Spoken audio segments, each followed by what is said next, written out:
Literal na umuulan ng pera. Ayan, no?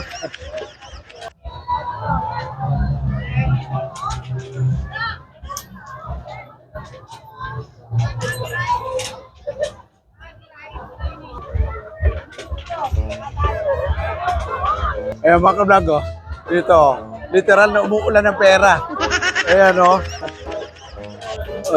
Umuulan ng pera po dito.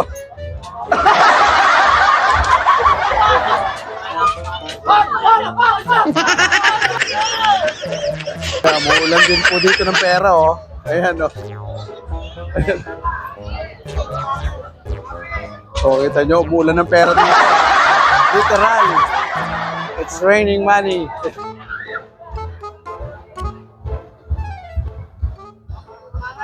Ayan, binalikan natin si ate girl. Oh, sabi ko tayo, babalik ako eh. Diba? O, ayan. Bibili ako na kanilang, eto, oh, 5, ano mo tawag doon? 5 klase raw ng fruits. Isa lang. Teka, yung, ayan, pipili tayo mga ka-vlog. Magkano dito, ate? 100 daw. Ito raw mga ka-vlog, oh, 100 yan, oh. Ayan, pipili tayo ng ano, may dragon fruit sa ibabaw. Teka, baka malaglag nila natin yung isa. Teka, may dragon fruit. Pickle-minded talaga ako eh. Ito na lang natin. Ayan. Ayan, nakapili tayo. So, chichibugan natin mga ka-vlog para...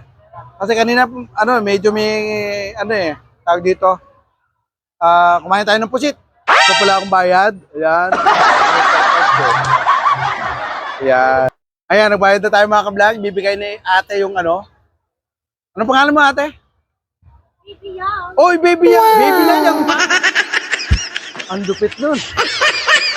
Ayan, may straw. Ayan. Yung straw nila mga ka-vlog. Oh. Black, black, black. Ayan, oh. Diba? Ayan, oh.